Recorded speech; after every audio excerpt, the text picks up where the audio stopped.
Kembali lagi di Speakonomics, podcast dari Divisi Kajian Kanopi FEB UI. Saya Tantra Tanjaya.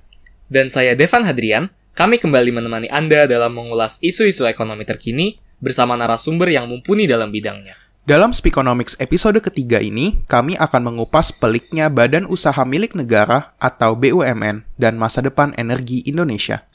BUMN merupakan komponen integral dalam perekonomian Indonesia dengan kepemilikannya atas berbagai cabang produksi dan sumber daya yang penting bagi hajat hidup orang banyak. Salah satu di antaranya adalah sektor energi yang kerap menjadi perbincangan hangat akhir-akhir ini. Kesadaran atas bahaya dari perubahan iklim menjadi pokok perdebatan, terlebih dengan peningkatan emisi karbon dari penggunaan bahan bakar fosil.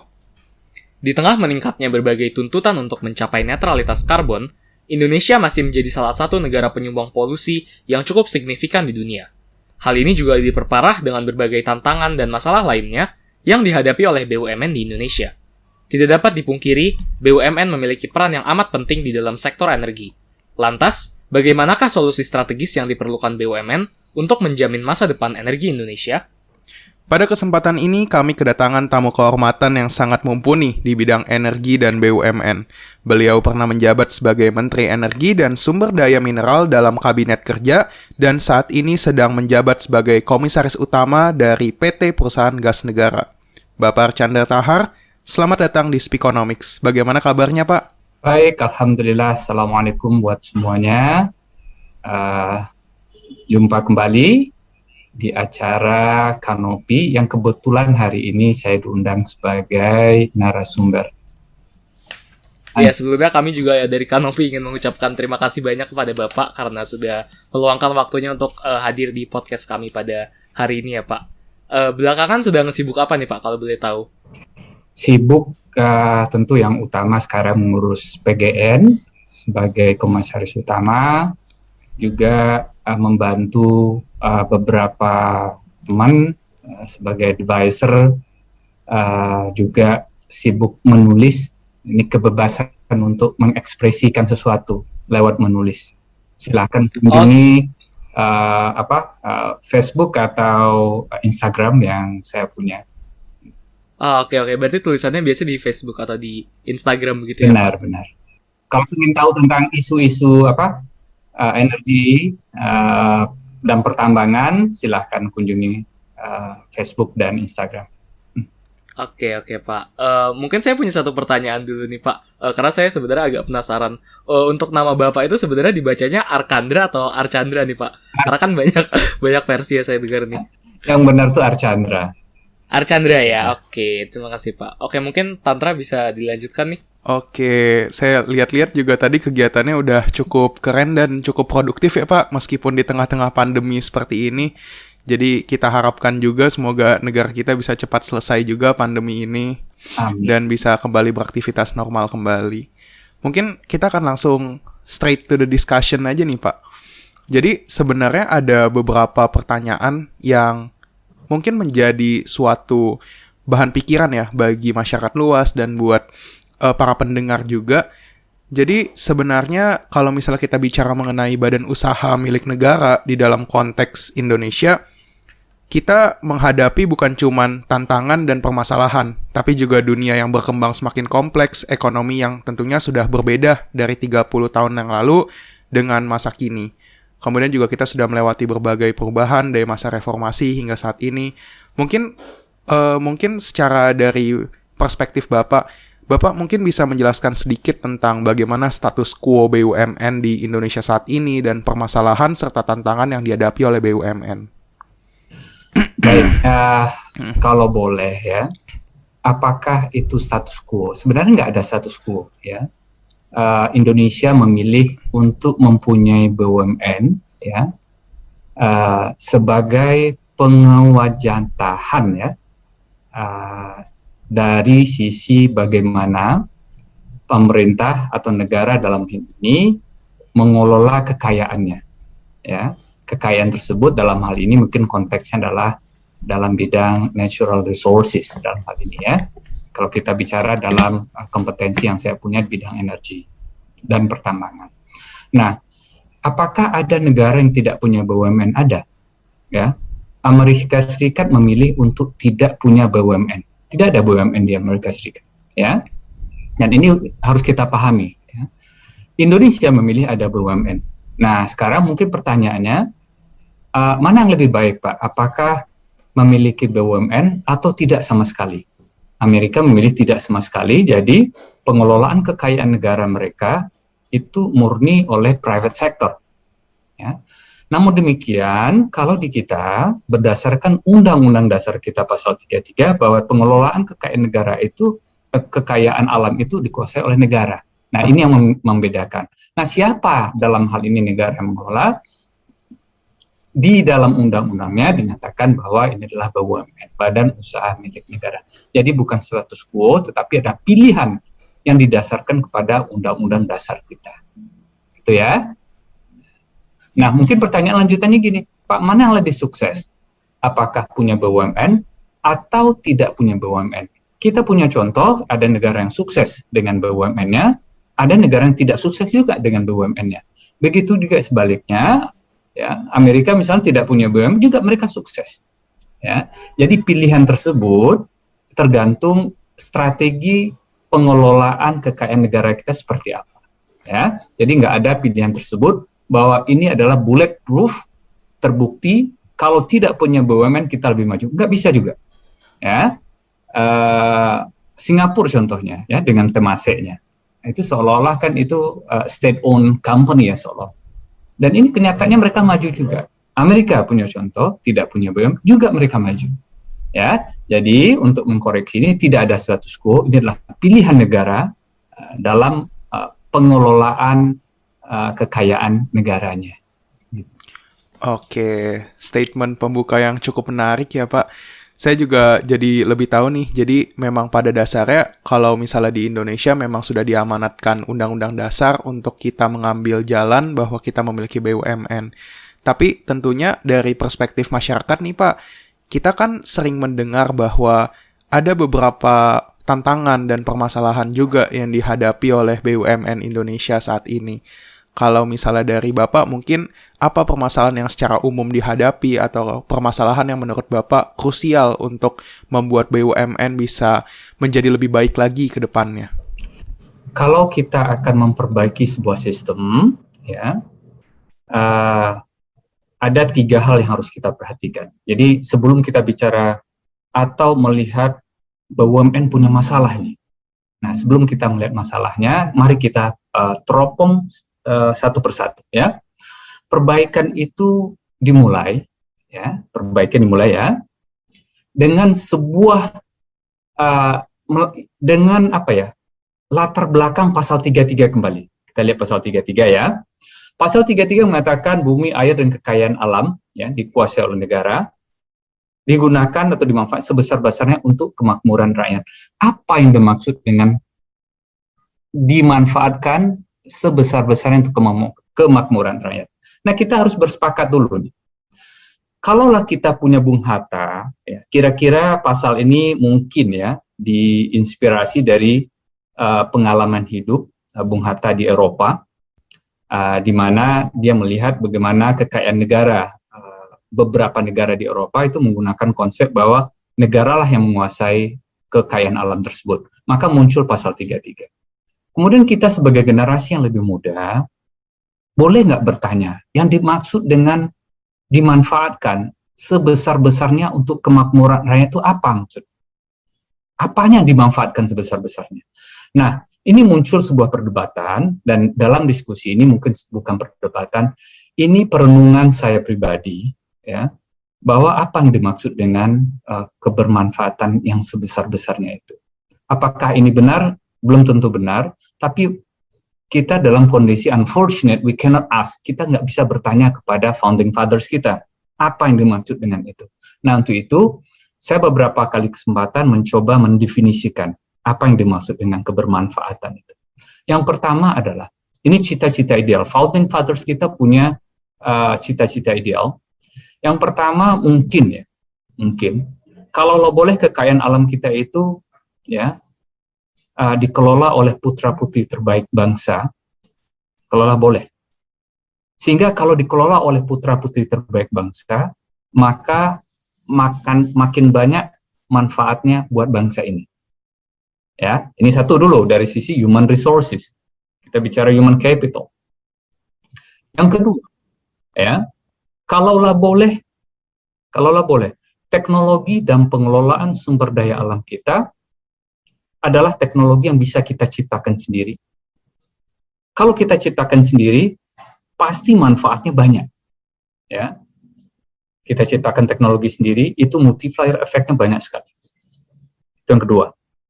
Yang ketiga, kalau boleh, pendanaan dalam pengelolaan sumber daya alam kita harus berasal dari dalam negeri. Kenapa? Kalau dalam negeri, artinya apa? Anak-anak ekonomi udah tahu persis, dengan bergulirnya ekonomi, ya, dana berasal dari dalam negeri. Tidak ada yang mendikte kita dalam hal ini, dan uangnya tetap akan mengalir di dalam negeri, maka mungkin itu manfaatnya lebih besar. Yang keempat, kalaulah boleh, hasil dalam pengelolaan sumber daya alam. Misalnya kita mengambil minyaknya atau mengambil gasnya, itu dimanfaatkan sebesar-besarnya gas itu untuk kepentingan dalam negeri. Diperpanjang rantainya, dari gas dijadikan metanol, metanol dijadikan apa lagi, dan lain-lain, sehingga apa? Semakin panjang rantainya, maka semakin bermanfaat pengelolaan dari sumber daya alam yang kita punya. Jadi ada 4 hal, saya ulangi lagi. Kalaulah boleh, putra-putri terbaik bangsa ini yang mengelola kekayaan alam kita. Kalaulah boleh, teknologi untuk mengelola kekayaan alam kita adalah yang berasal dari kita sendiri. Yang ketiga adalah, kalaulah boleh, pendanaannya adalah pendanaan dalam negeri. Yang keempat, semua hasilnya harus dimanfaatkan untuk kepentingan dalam negeri. Kalau ada sisanya baru kita ekspor. Nah, mari kita lihat ya. Tadi pertanyaannya, gimana memperbaiki? Coba kita lihat. Itu adalah cita-cita ideal. Ya, sangat ideal. Yang terjadi apa sekarang? Mari kita lihat.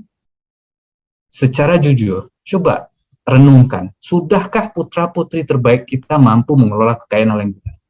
Pertanyaannya itu. Yang kedua, sudahkah kita punya teknologi yang mampu mengelola kekayaan alam kita? Yang ketiga, sudahkah kita punya pendanaan untuk pengelolaan sumber daya alam kita? Yang keempat, sudahkah ya hasil dari pengambilan raw material dari sumber daya alam kita itu kita bikin rantainya sebesar-besarnya, sepanjang-panjangnya dalam negeri, kemudian hasil baru kita ekspor. Mari kita renungkan. Ada yang dinamakan sebelah kiri saya ini cita-cita ideal, sebelah kanan saya itu adalah realitasnya. Ada gap nggak? Ada gapnya. Kalau kita mau jujur, gapnya ada. Nah, bagaimana caranya ya pengelolaan BUMN kita itu mampu menutup gap ini? Jadi kalau ditanyakan apa permasalahannya, Pak, mungkin ini. Bagaimana gap ini dari tahun ke tahun? Gap dari sisi pengelolaan sumber daya manusia, gap dari sisi pendanaan, gap dari sisi teknologi, ini harus dari tahun ke tahun. Bisa diperkecil gapnya. Nah, bagaimana cara memperkecil gap? Apakah kita harus anti asing? Bukan. Untuk mendapatkan teknologi, kalau kita belum punya, banyak caranya. Disitulah inti dari pengelolaan sumber daya daya alam kita lewat apa? Bekerja sama dengan pihak-pihak yang punya teknologi ya, untuk memperkecil gap, dengan pihak-pihak yang punya human capital yang bagus, ya, dengan pihak-pihak yang punya pendanaan. Ya, nah di situ dulu. Kalau mau bicara tentang apa nih yang perlu diperbaiki, ini framework berpikirnya. Apakah itu yang dimaksud oleh Bung Hatta dan Bung Karno? We don't know. Ya, we don't have any luxury to ask.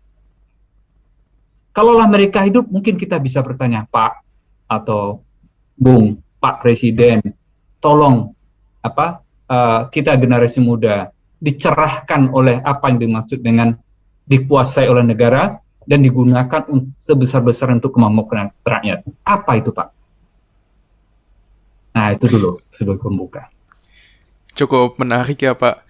Karena jujur saya pribadi sebagai mungkin salah satu bagian ya dari masyarakat awam memang melihat masalahnya abstrak, tapi sekarang dengan penjelasan Bapak, kita punya indikator yang cukup jelas nih di tangan kita.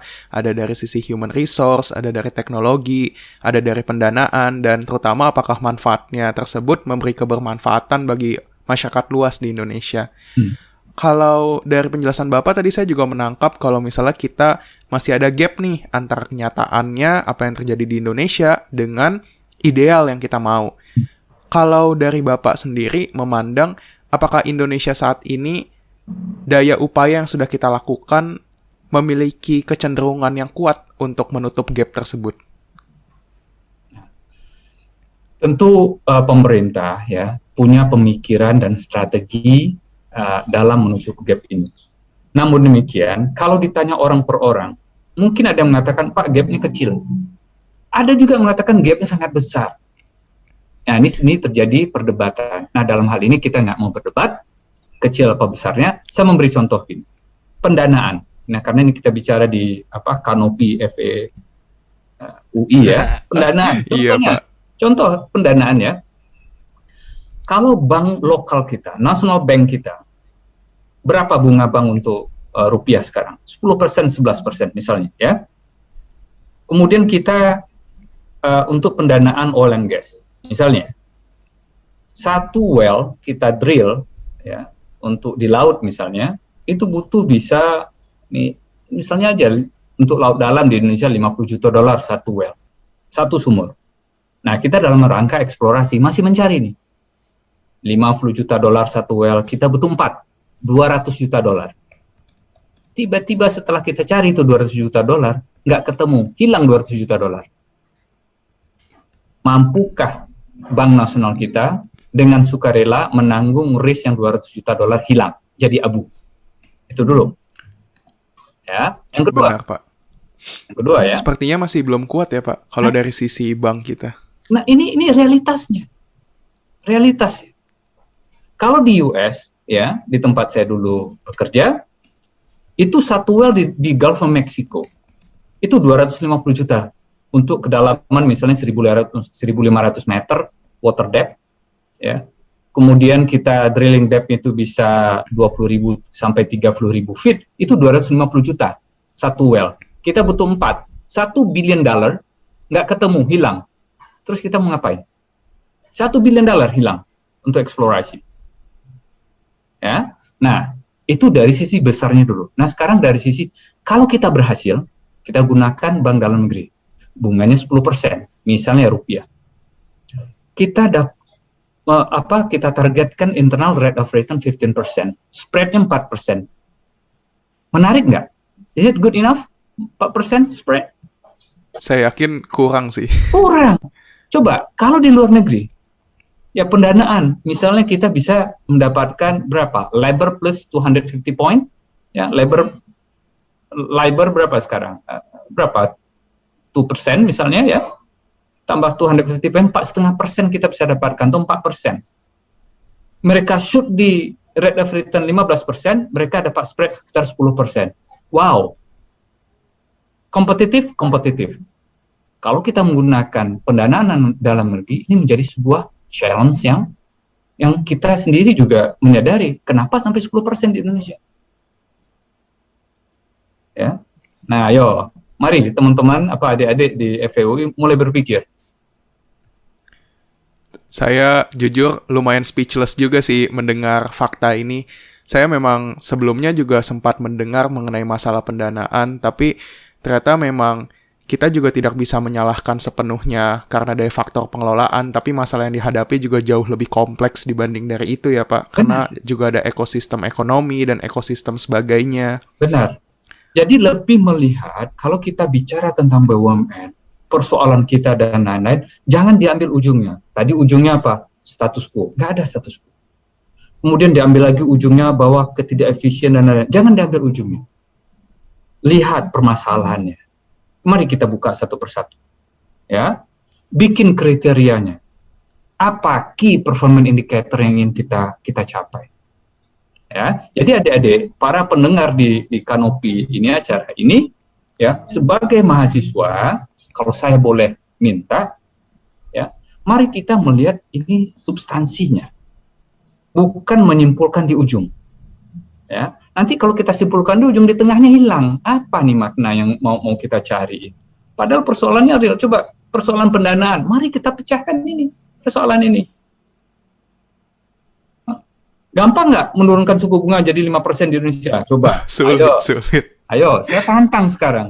Ya, adik-adik di FEUI. Terus bagaimana kita mau bersaing ya dari sisi pendanaan dengan sumber pendanaan di luar negeri? How? Ayo. Benar, Pak. Dan saya juga menyadari juga sih, Pak, kalau diskusi tentang BUMN terlalu banyak yang mengeneralisir masalahnya, padahal sebenarnya lebih kompleks dari yang mereka bicarakan juga. Nah, itu. Yang pertama kita harus jujur, ya. Ya. Jujur melihat persoalannya, kita define dulu apa ini, problemnya di mana. Kalau kita menjadi world class, mau dibilang visionnya itu adalah we want to be a world class company. Well, let's see. World class itu ada konsekuensinya. Banyak sekali konsekuensinya. Sudahkah kita punya putra-putri terbaik yang mampu berlaga secara internasional? Coba. Nah, berlaga secara internasional itu artinya apa? Ini Tantra hobi apa? Olahraganya? Hobi balap mobil nggak? Enggak, Pak. Saya lebih sepeda sama berenang. Sepeda contohnya. Sepeda nih ya. Yang kita butuhkan kalau bicara tentang human resources. Sudahkah human resources kita mampu mengelola sumber daya alam? Yang dimaksud dengan human resources yang mampu mengelola sumber daya alam adalah pebalap-pebalap atau pesepeda-sepeda kelas Tour de France. Bukan pesepeda, mohon maaf, kelas kompleks, jalan-jalan apa? Benar. Saya juga nonton Tour de France itu sih, Pak. Dan saya melihat kalau memang kompetitifnya tuh sampai mereka rela bertaruh nyawa itu di Tour de France. Nah, tapi orang bicara, Pak, kita punya ahlinya. Benar. Kita punya pesepeda. Banyak kita punya pesepeda. Tapi beda loh pesepeda yang kita butuhkan itu kalau mau ya world class dalam mengelola sumber daya alam kita. Itu ibaratnya adalah pesepeda Tour de France. Untuk qualified saja harus bertempur dulu di mana? Banyak kan pertandingan pre-kualifikasinya sehingga Benar, kita Pak. bisa qualified untuk itu. Nah, sekarang sudahkah kita mempersiapkan ya putra-putri terbaik kita untuk pre-kualifikasi agar menjadi salah seorang pebalap Tour de France? Nah, itu perumpamaannya. Saya suka banget nih sama perumpamaan ini. Karena sejujurnya saya juga nonton Tour de France juga dan saya bisa memahami maksud kalimat Bapak dengan lebih jelas dengan perumpamaan ini. Memang cukup menarik ya, Pak, kalau misal kita bicara mengenai BUMN secara lebih mendalam. Dan sebenarnya mungkin satu hal yang ingin saya tanyakan sih, Pak, mengenai 3 aspek lainnya nih, Pak, di luar dari pendanaan, yaitu putra-putri terbaik, kemudian juga ada aspek-aspek lainnya. Dari Bapak sendiri, apakah Bapak melihat bahwa dari indikator-indikator yang kita punya saat ini, kita punya kecenderungan untuk menjadi lebih baik di 3 indikator yang lainnya? Yang bisa menjawab itu adalah program kita apa. Bukan mimpi. Kita memimpikan kita bisa ketiga hal itu. Enggak. Programnya apa untuk mencapai sana? Kita bikin roadmap-nya. Untuk menjadi pebalap Tour de France harus ada roadmap-nya. Dilatih dari apa? Ya. Mungkin juara dulu di Tour de Singkara yang ada di Padang di Sumatera Barat itu misalnya, ya. Benar, Pak. Nah, para juara Tour de Singkara atau Tour de Java dulu misalnya, ya, itu bertanding di tingkat ASEAN dulu, juara di SEA Games gitu atau apa gitu ya. Kemudian apa? Tempur di Asia. Kemudian baru dia bertempur di mana di tur-tur yang lain dan qualified dan jadi. Nah, kenapa dibutuhkan kualifikasi Tour de France? Gini. Sewaktu kita bernegosiasi dalam menutup gap tadi. Ya, kita menutup gap kan? Dan kita membutuhkan company terbaik dari luar misalnya. Kita membutuhkan pendanaan dari luar, membutuhkan orang lain. Nah, dalam bernegosiasi itu, mereka umumnya menurunkan pebalap Tour de France. Sudahkah kita punya pebalap Tour de France dalam menghadapi negosiasi itu? Itu pertanyaannya. Ini hanya bisa direnungkan dan dijawab ya setelah acara ini. Renungkan sendiri.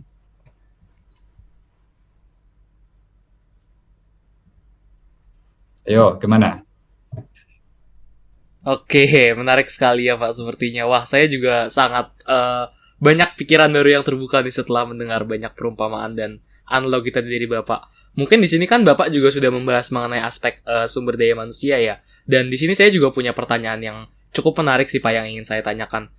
Selain kita berbicara tentang BUMN di masa kini tadi, kita kan mungkin juga perlu melihat dari segi corporate governance ya Pak dari BUMN ini. Karena seperti yang tadi Bapak bilang, yang paling penting adalah siapa yang menjalankan BUMN itu dan bagaimana roadmap ke depannya kan.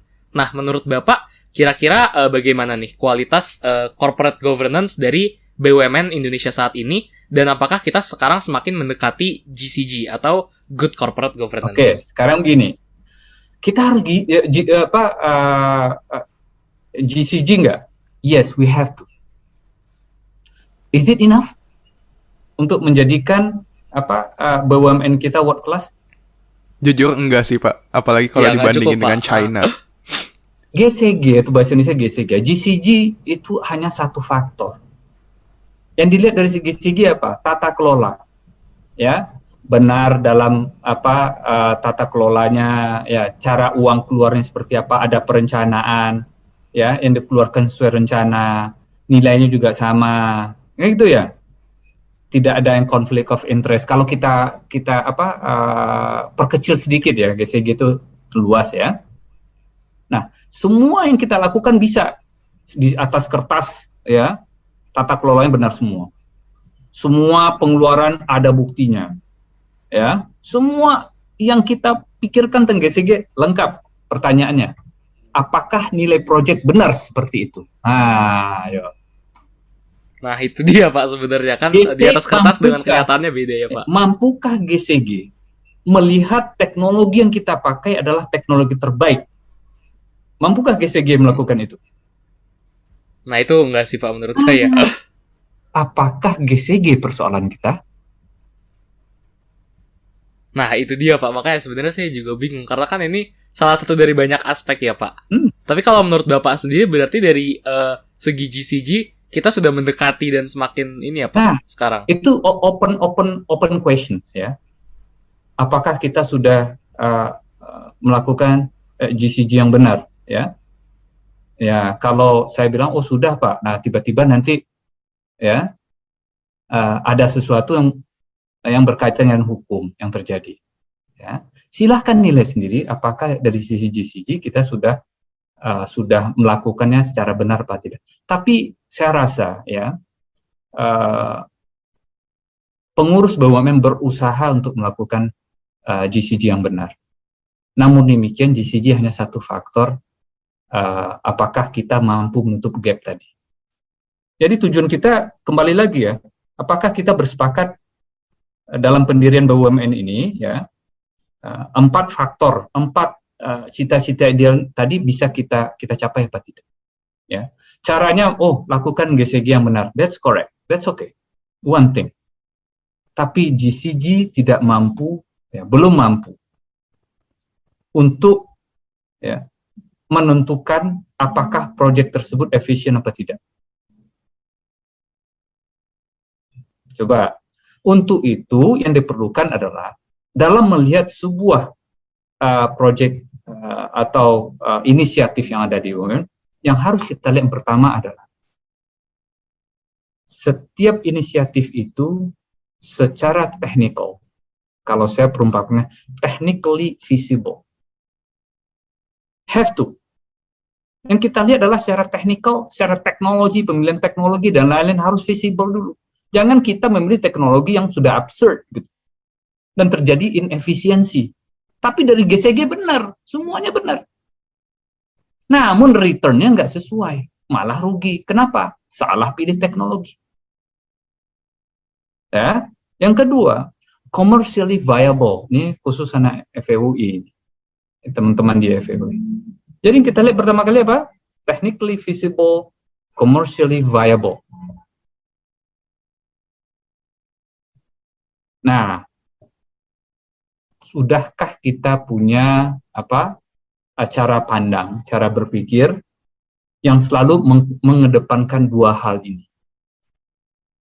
Jangan sampai kita melakukan inisiatif di BUMN, tiba-tiba return-nya nggak cukup, NPV nggak cukup, ya, kemudian bunga banknya 10% misalnya.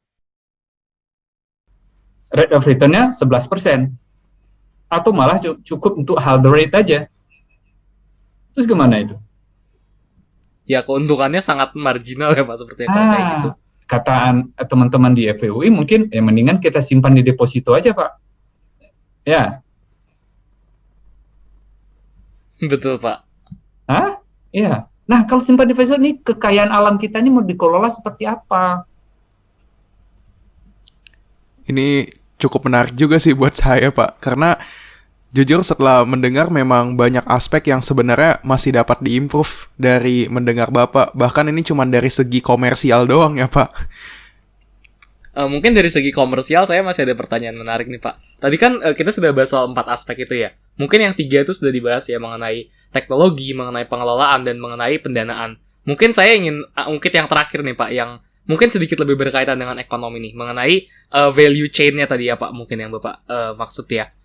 Karena kan seperti yang kita tahu juga kebanyakan sumber daya alam kita itu masih merupakan komoditas ekspor yang cukup besar ya Pak, dan kebanyakan juga dalam bentuk mentah. Nah, kira-kira kalau dari sudut pandang Bapak nih, peran BUMN sekarang seperti apa sih Pak untuk memfasilitasi value chain dari sumber daya alam kita, terutama yang arah pemanfaatannya itu ke dalam negeri Pak? Nah, yang lagi hangat sekarang. Oh, kita punya nikel. Ya. Iya Pak, benar. Nah, mungkin pertanyaan nikel, Pak, nikel terus kita mendirikan baterai untuk nikel. That's good. Ya, kita punya nikel, kita punya baterai. Nah, ingat, dari nikel sampai ke baterai itu ada stepnya yang panjang. Ya. Nah, kalau kita menguasai step ini, nah secara garis besar gini stepnya, ya. Dari nikel kita nambang dulu. Ya, setelah kita tambang, ya kita olah misalnya dengan high pressure acid leaching ya, chemical process untuk menjadi misalnya MHP, MSP. Ini produk antara mix hydroxide precipitate MHP atau MSP mix sulfide precipitate. Itu produk antara. Namanya mungkin itu bukan smelter, kita namakan plant, P-A-L-N-T, ya, plant, pabrik atau apa, ya. Dari MSP ke MHP itu kita harus mengolah kembali menjadi nikel sulfat sama kobalt sulfat. Ada berapa step ini? 2 step. Step selanjutnya, dari kobalt sulfat dengan nikel sulfat, kalau kita membuat baterai jenis NMC ya, nikel manganis kobalt ya, at 11 misalnya ya.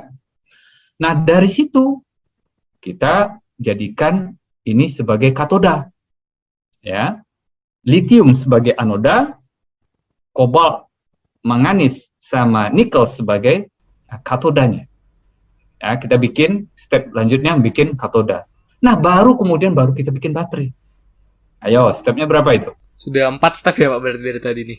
Nah, semakin panjang kita proses ini, berapa banyak tenaga kerja yang akan terserap? Nah, berarti semakin banyak value untuk masyarakat kita sendiri ya Pak? Value untuk masyarakat, itulah maka dinamakan semakin panjang, semakin bermanfaatlah nikel ini untuk siapa? Untuk kita sendiri Pak tentunya. Itu yang dimaksud dengan poin yang keempat. Oke. Wah. Bagaimana kalau misalnya nikelnya kita ekspor aja, yang bikin baterai di luar? Nah, gimana? Ayo. Nah, ya benar. Sayang sih Pak. Itu seperti kita sekarang nggak sih? Harga nikel dibandingkan harga baterai berapa banyak? Jauh sih Pak bedanya, sangat jauh. Bisa berkali lipat nggak sih Pak? Itu yang dinamakan dengan kebermanfaatan. Semakin panjang rantainya, semakin bermanfaatlah. Tapi saya benar-benar nggak tahu apakah itu yang dimaksud oleh Bung Hatta dan Bung Karno. founding fathers kita. Saya juga sebenarnya secara pribadi, meskipun dari saya juga tidak tahu ya Pak, tapi dari apa yang Bapak jelaskan, sejujurnya ini sebuah framework yang cukup jelas bagi bagaimana ekonomi dan pemberdayaan sumber daya yang kita miliki juga sebenarnya bisa dikelola dengan lebih baik sih. Jadi sebenarnya menurut Bapak pribadi, saya mungkin mau membawa ini topiknya lebih ke arah global value chain gitu ya Pak.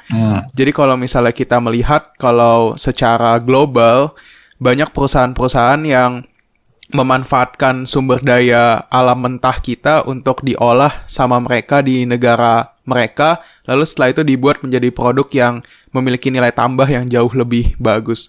Mungkin salah satu yang cukup menarik tuh seperti baterai untuk mobil listrik dan perusahaan semikonduktor seperti TSMC di Taiwan. Mungkin saya lebih bertanya lagi ke Bapak sih. Saya pribadi melihat kalau visi mengenai membuat kebermanfaatan dan rantai yang lebih panjang ini sebagai sesuatu yang sangat berguna dan bisa menjadi visi yang baik. Tapi kalau misalnya dari Bapak pribadi, bisakah kita menjadi sebuah negara yang tentunya bukan cuma ekstraktif saja seperti banyak dari produk ekspor kita saat ini, tapi juga menjadi negara-negara seperti yang tadi saya sebutkan, kita bisa membuat produk yang jauh lebih kompleks dan bagaimana framework ke depannya itu? Oke. Saya kembali kepada mungkin pendengarnya banyak para ekonom ya, bisnis. Nah, saya kembali ke ini sisi itunya. Coba kita lihat 20 atau sebelum tahun 2000-an ya, top 10 company ya, berdasarkan market cap ya, market kapitalisasinya di New York Stock Exchange misalnya, itu dikuasai oleh 20 tahun yang lalu ya. Itu dikuasai oleh company-company yang bergerak di bidang ekstraksi kekayaan alam. Ada Exxon di sana, ada Chevron, ada Shell, ada yang ekstraksi. Coba kita lihat tahun ini, ya, top 10 atau top 20 itu apa? Bergeser kemana? Apple. Teknologi ya Pak? Teknologi company. Artinya apa? Kalau mengandalkan ekstraksi, satu-satunya, bukan yang di top 10 itu sekarang yang besar itu Saudi Aramco. Ya, itu masih tinggal Saudi Aramco. Shell, Exxon, dan lain-lain itu udah di bawah sekarang. Masuk apa sekarang? Tencent, ya, Apple, Google, Microsoft. Itu apa? Company-company yang mengolah ya, bahan baku dari ekstraksi. Ya, menjadi sebuah teknologi, dan itulah value-nya yang berkali lipat sekarang. Nah, kalau kita masih mengandalkan bisnis ekstraksi tanpa melihat memperpanjang rantainya, dunia mengajarkan pada kita bahwa suatu saat ini akan menurun. Maukah kita berubah? Benar. Itu suatu analogi yang sangat baik sih Pak, karena di modern ini kita juga sering mendengar banyak negara yang mengalami natural resource curse, di mana negara mereka punya sumber daya alam yang sangat melimpah, tapi ternyata begitu sumber daya alamnya habis malah menurun seperti Venezuela dan Nigeria. Itu suatu hal yang kalau di mata banyak ekonom, suatu hal yang concerning untuk negara kita mengenai struktur ekonominya. Kalau dari Bapak sendiri, ketika melihat mengenai isu ini, apakah pengelolaan sumber daya yang kita miliki saat ini, apakah kita cenderung ekstraktif saja, atau kita perlahan-lahan mulai membaik, di mana kita mulai menambahkan value added? Kalimat positifnya adalah, perpanjanglah rantai pengelolaan sumber daya alam. Itu kalimat positif. Itu susah untuk dicarikan negatifnya. Ya. Pertanyaan selanjutnya gini, why we exist?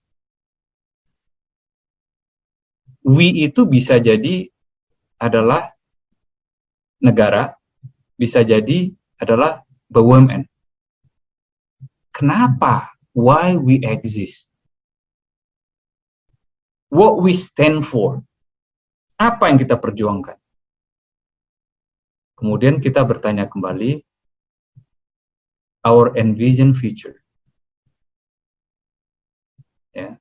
Envision future kita apa dalam pengelolaan sumber daya alam kita? Yang 4 tadi. Ya. Yang keempat itu adalah bagaimana caranya sebisa-bisanya diperpanjang di dalam negeri. Kalau kita bisa perpanjang, termasuk teknologinya, coba bayangkan. Ya. Dari nikel sampai ke Tesla, kita ada di sini misalnya. Dan mereknya bukan Tesla, misalnya mereknya Canopy, gitu ya. Keren Pak. Ya. Kebayang nggak? Ya. Gimana mau tumbuhnya ekonomi gitu. Jadi, kalau saya boleh sekali lagi mengatakan, usaha kita harus dicurahkan bagaimana memperpanjang itu. Siapa yang memperpanjang? Putra-putri terbaik kita. Dari mana dananya? Dari dalam negeri kalau kita punya. Bagaimana teknologi? Kita ciptakan teknologi. Karena di teknologi itulah added value. Karena di human capital itulah ada added value. Karena di pendanaan itulah ada added value. Bayangkan kita nggak punya orang, nggak punya dana, ya, nggak punya teknologi. Terus kita mau jadi apa? Penonton.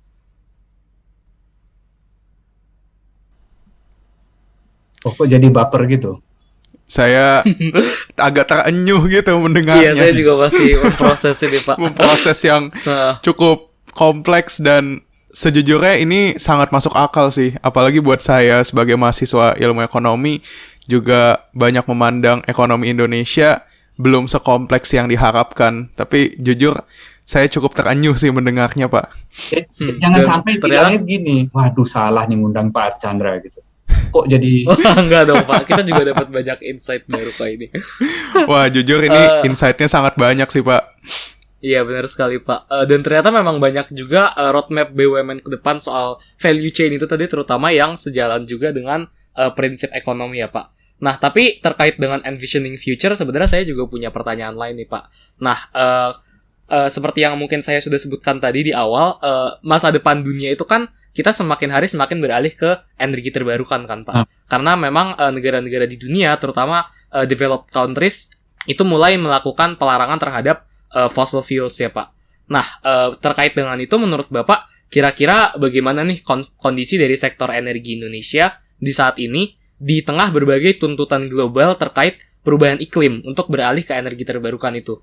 Dan apakah sektor energi kita sekarang masih didominasi oleh sumber energi yang tidak terbarukan? Kalau bicara tentang renewable energy, ya, supposedly we don't have any question. Ya, ini bukan masalah choice. We don't have any choice. We have to. Benar Pak. Ya, renewable energy itu, ya, we have to. Nggak untuk diperdebatkan. Ya, nah. Yang menjadi masalah itu challenge-nya apa menuju ke sana. Kita sepakat ini. Ya. Harus beralih ke renewable energy. Challenge-nya apa?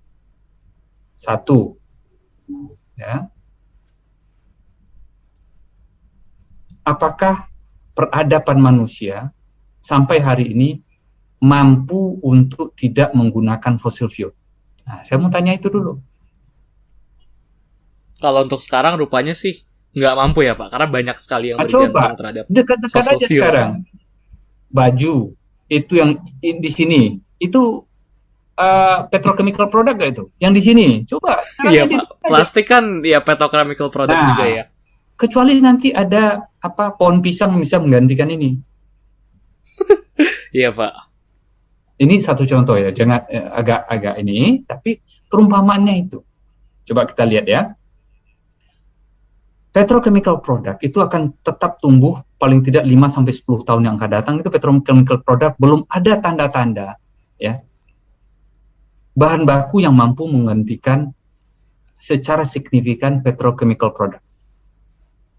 Coba kita bicara mobil listrik. Di dalam mobil listrik itu berapa komponen petrochemical productnya? Kita bisa menggantikan engine, ya, combustion engine-nya, we can replace it, ya. But di dalamnya masih banyak Pak. Wah, Iya benar sih Pak. Belum lagi menghitung kalaupun misalnya kita beralih ke mobil listrik, listriknya juga nanti diproduksi Nah, pakai apa? Nah, iya Pak. Benar. Nah, gini, untuk Indonesia, 50% energi mix kita berasal dari coal power plant, PLTU, batu bara, 50%. Baru sekitar 11 atau 12% kita punya renewable. Sisanya, ayo. Ya, Wah, tentunya masih banyak ya yang Sekarang gini. unrenewables. Nah, ini satu data lagi, data saya cerita ya. Kebutuhan crude oil dunia sebelum pandemi 2019 itu sekitar 100 juta barrel per day. Rule of thumb, 100 juta barrel per day.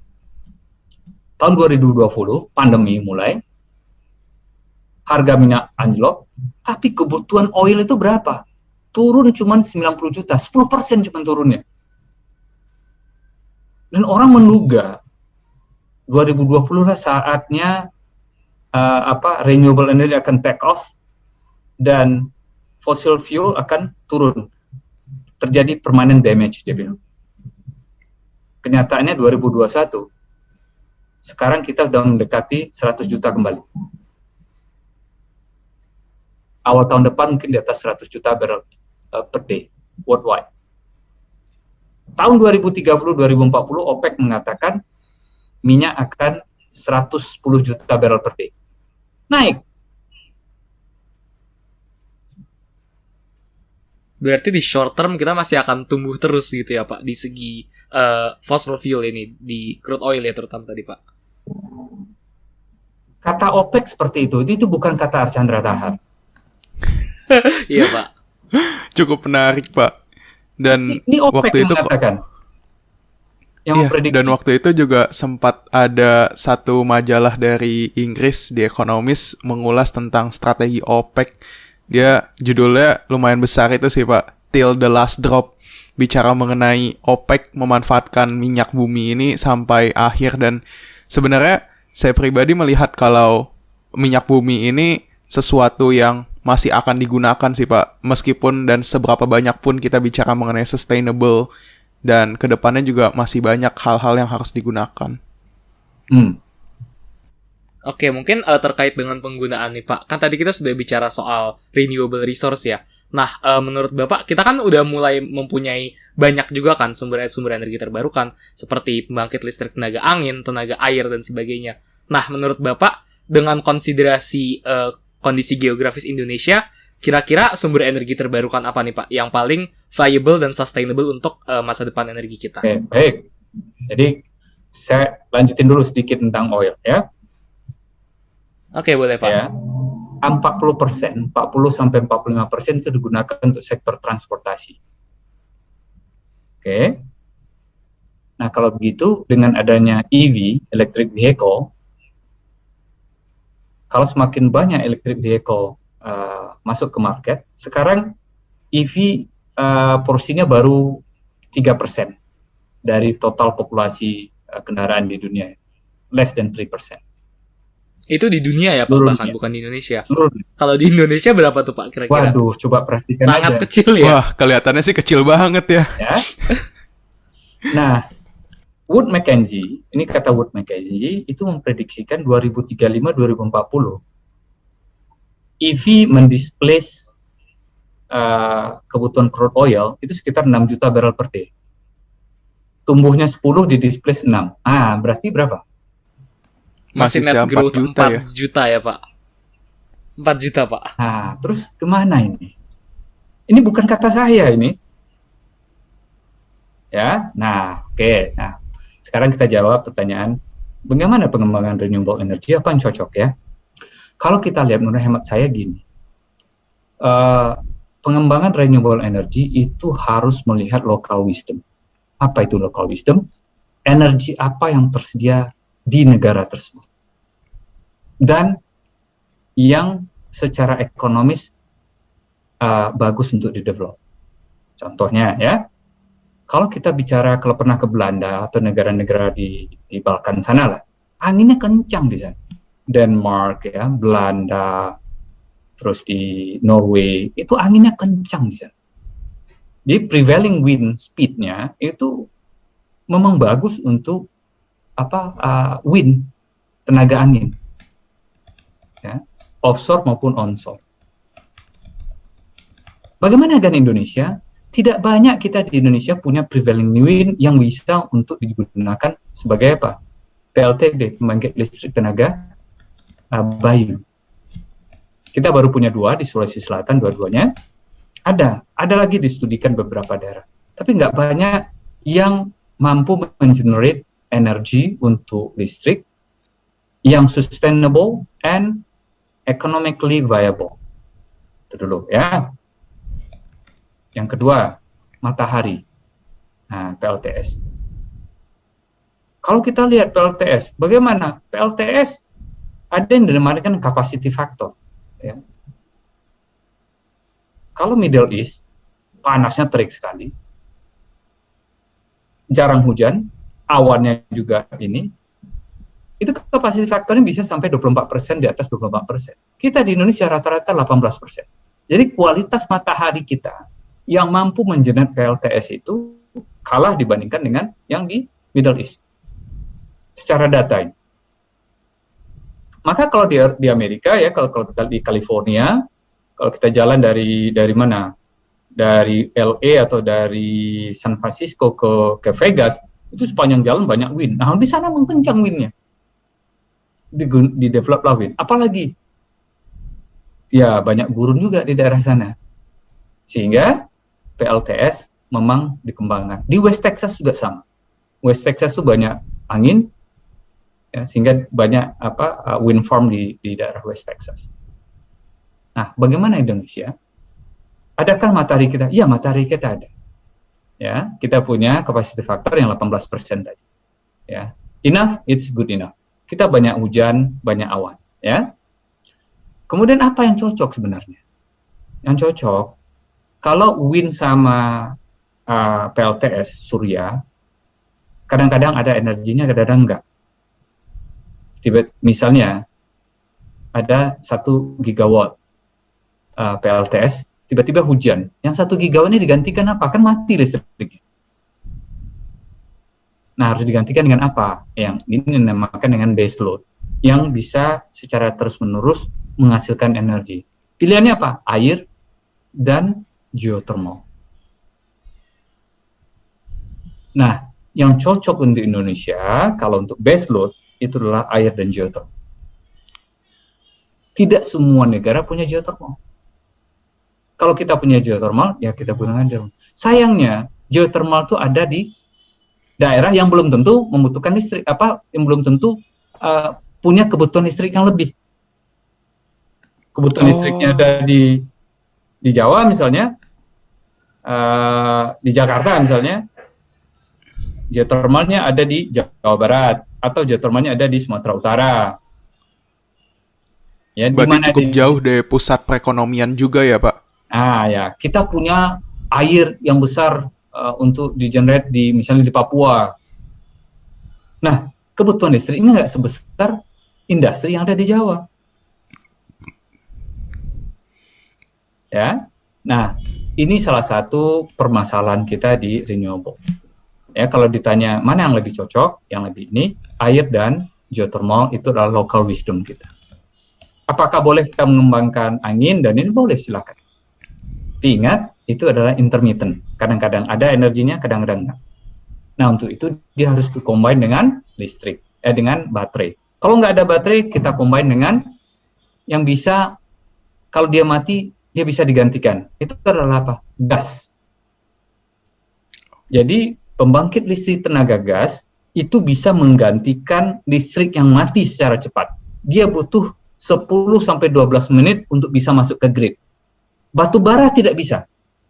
Kalau tiba-tiba listrik dari angin, nggak ada anginnya, mati, terus harus digantikan, batu bara nggak bisa. batu bara butuh 10-11 jam untuk bisa masuk ke grid.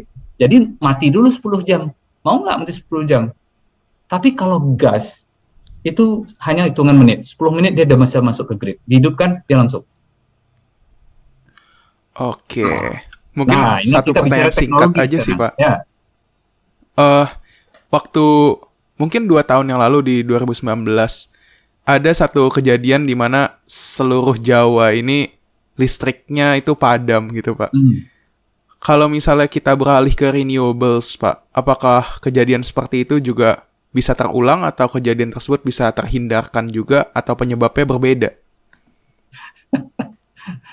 Kalau renewable yang intermittent, ya, ada yang dinamakan baseload. Jadi grid kita itu mungkin batu baranya hidup, ya. Selama batu bara hidup, walaupun mati dari sisi PLTS atau wind, dia mesti di backup oleh batu bara atau gas, ya.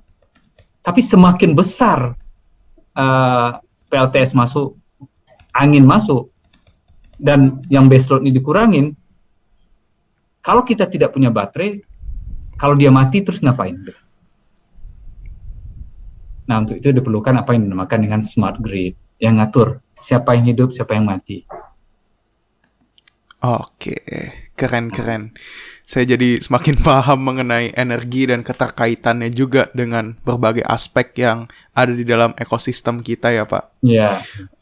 Mungkin saya mau menutup dengan pertanyaan terakhir dari sesi Speakonomics ini, Pak. Jujur tidak berasa juga kita udah berdiskusi selama 1 jam ya, Pak. Saya Iya, dan Pak, udah Devan 1 jam juga sampai terbungkam mendengar penjelasan Bapak. Karena memang jujur lumayan menantang, banyak dari dogma yang kami percaya juga dan kami tahu juga. Dan ternyata masalahnya jauh lebih kompleks dari yang sekedar kita simpulkan atau generalisir juga.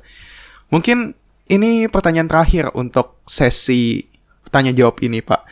Jadi kalau misalnya menurut Bapak pribadi, tadi kita sudah menjelaskan 4 indikator, idealisme, realita ya bagaimana, kemudian juga kita sudah mengulik cukup banyak dari berbagai energi dan berbagai topik juga ya Pak mengenai BUMN ini.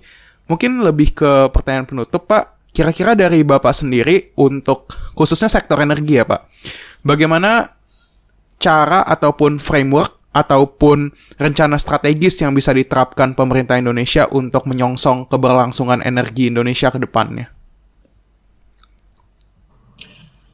Kalau bicara tentang policy, nah sebaiknya ditanyakan ke Pak Menterinya yang sekarang.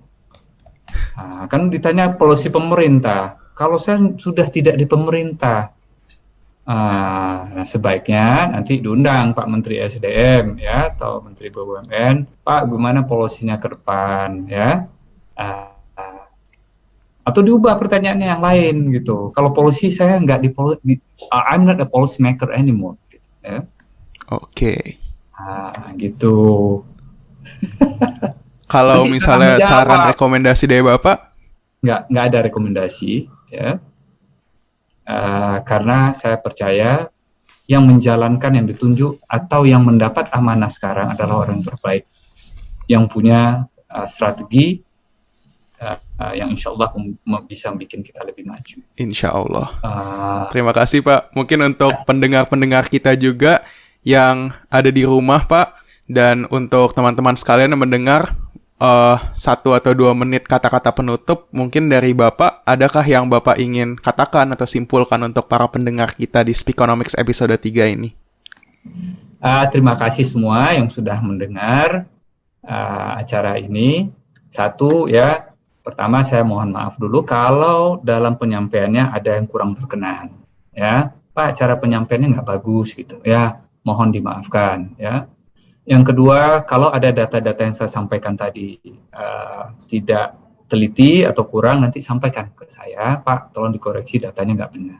Ya. Yang ketiga, dalam hal melihat strategi energi ke depan, ya, kalau yang berbau bagaimana kita harus kita itu bisa jadi rakyat. Saya sebagai rakyat sekarang. bukan sebagai policy maker. Nah, mungkin adalah saran buat kita semua bahwa energi itu adalah kebutuhan kita. Kita butuh energi, ya. Dalam memenuhi kebutuhan kita tersebut, banyak cara yang bisa kita lakukan dalam hal membantu bagaimana bumi kita ini bisa lebih sehat, ya. Nah, salah satunya adalah kalau bisa kita dorong penggunaan renewable energy, ya, mulai dari lingkungan terkecil kita. Nah, ini dari penggunaan. Yang kedua adalah berhematlah. Jangan sampai kita kalau membeli peralatan yang membutuhkan energi, cari energi yang peralatan yang lebih efisien. Kan banyak.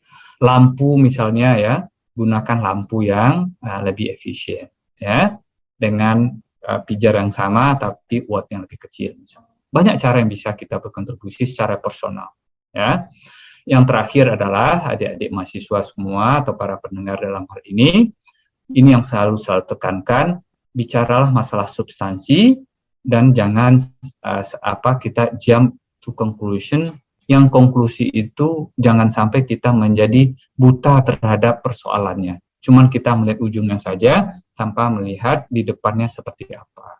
Ya, semoga acara ini kita lebih banyak fokus ke hal-hal yang berkaitan kepada substansi daripada hal-hal yang berkaitan dengan dugaan. Ya, benar. Kalau kita menduga nanti kita nggak fokus ke substansinya persoalannya.